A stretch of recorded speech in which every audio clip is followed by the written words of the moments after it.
پھر دن ہوا،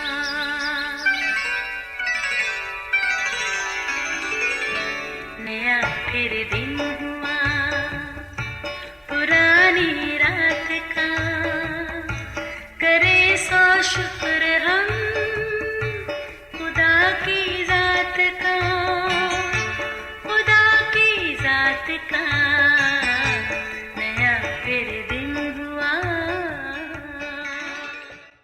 آج کی آیت، اور خداوند نے ان کی راحت انگیز خوشبو لی، اور خداوند نے اپنے دل میں کہا کہ انسان کے سبب سے میں پھر کبھی زمین پر لعنت نہیں بھیجوں گا، کیونکہ انسان کے دل کا خیال لڑکپن سے برا ہے۔ پیدائش 8 باب 21ویں آیت۔ عزیزو، جنت اور دوزخ کا تصور ہر ذی شعور کو ہے، جو اپنی جگہ اٹل حقیقت ہے۔ کسی بھی منزل کے بارے میں اس کے راستے خود اپنا پتہ بتا دیتے ہیں، مگر جنت جتنا حسین تصور، راستہ اتنا ہی کٹھن، اور دوزخ جس قدر خوفناک منزل، راستہ اتنا ہی کشادہ اور پرکشش۔ ایک آدمی نے اپنے لیے جنت کا انتخاب کیا، مگر اپنی عقل و فہم سے خود ساختہ راستہ بھی بنایا۔ اس کے خیال کے مطابق وہ جتنی بھی نیکیاں کرے گا، وہ منزل کے قریب تر ہوتا چلا جائے گا۔ ایک دن اس نے خواب میں دیکھا وہ ایک اونچی سیڑھی پر کھڑا ہے جس کا سرا آسمان سے جڑا ہے۔ پیچھے مڑ کر دیکھا، اپنی نیکیوں کے کاموں کی بدولت وہ سیڑھی پر کافی اوپر تک پہنچ چکا تھا۔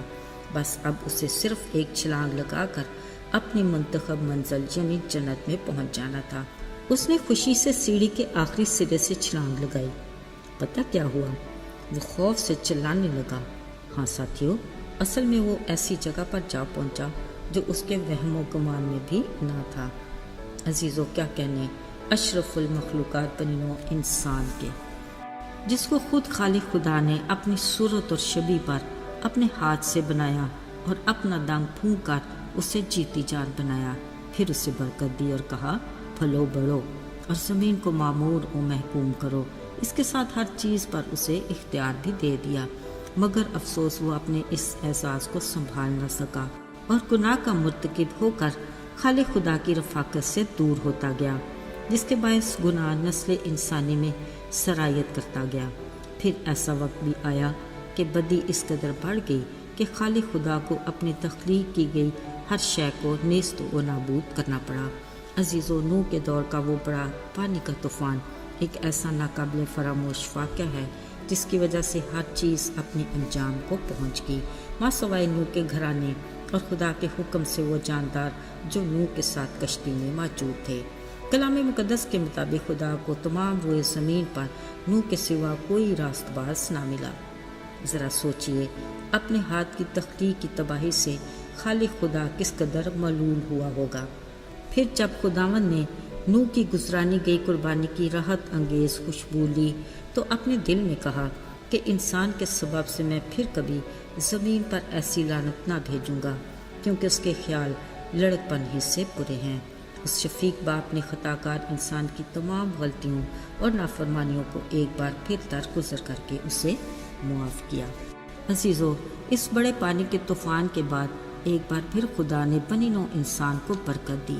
کلام مقدس میں لکھا ہے کہ تم بارور رہو اور بڑھو اور زمین پر خوب اپنی نسل بڑھاؤ اور بہت زیادہ ہو جاؤ۔ عزیزو، آج اس کی اسی برکت کے سبب نسل انسانی کس قدر بڑھ چکی ہے کہ مردم شماری کے باوجود ٹھیک سے اندازہ نہیں ہو سکتا، مگر اس کے ساتھ ہم بھی بڑی جھٹائی سے اپنی پرانی ڈگر پر رواں دواں ہیں۔ ذرا سوچئے، اگر وہ آج زمین پر نکاح کرے تو آپ کے خیال میں اسے کتنے راست باز ملیں گے؟ شاید ایک بھی نہیں، کیونکہ کلام میں لکھا ہے کوئی نیکوکار نہیں، ایک بھی نہیں۔ مگر ہم کس قدر مبارک اور وہ کس قدر شفیق باپ ہے کہ اگر وہ ہماری بدکاری کو اپنے حساب میں لائے، کون ہوگا جو قائم رہ سکے گا؟ مگر وہ اپنے بڑے فضل سے نہ تو ہمارے گناہوں کے موافق ہم سے سلوک کرتا ہے اور نہ ہماری بدکاریوں کے مطابق ہمیں بدلہ دیتا ہے۔ یاد رہے، اس آزادی کی بھی ایک حد ہے۔ ہمیں اپنی اس زندگی میں آخرت کا سوچنا ہے، کیونکہ نجات کا دروازہ اس وقت تک کے لیے ہی کھلا ہے جب تک ہماری سانسیں برقرار ہیں۔ ہمیں اپنی ابدیت کی منزل کا بھی ابھی سے ہی انتخاب کرنا ہے، یعنی ابدی زندگی، یا پھر ابدی ہلاکت۔ عزیزو، منزل کا چناؤ ہمارا اپنا فیصلہ، مگر اس کے راستوں کے بارے میں خدا کا کلام واضح طور پر آگاہی دیتا ہے۔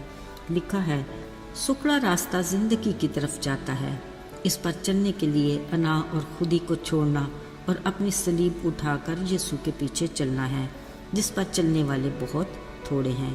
دوسرا راستہ کشادہ اور خوشنما ہے، جو دیکھنے والوں کو سیدھا معلوم ہوتا ہے، جس کے مسافر بہت ہیں، مگر اس کی منزل ہلاکت ہے۔ عزیزو، خدا کے کلام کے آئینہ میں ہر شے عیاں اور شفاف ہے۔ اس کا فضل سب کے لیے اور آسمان کی بادشاہی کی ضیافت کی دعوت بھی سب کے لیے ہے۔ التجا ہے کہ ہم اس ضیافت میں شریک ہونے کے لائق بن جائیں۔ آئیے دعا کریں۔ اے ہمارے آسمانی باپ، تیرے بڑے فضل اور بے انتہا پیار کے لیے ہم تیرے شکر گزار ہیں۔ تو ہمارا ایسا باپ ہے جو ہماری بدی کو بخش دیتا اور خطاؤں کو درگزر کر دیتا ہے۔ اے باپ، ہم اقرار کرتے ہیں کہ ہم کمزور ہیں اور ہر پل تیرے رحم اور فضل کے خواستگار ہیں۔ اپنے وعدے کے مطابق ہم سے کبھی دستبردار نہ ہونا۔ یسوع کے پاک بابرکت اور مبارک نام میں آمین۔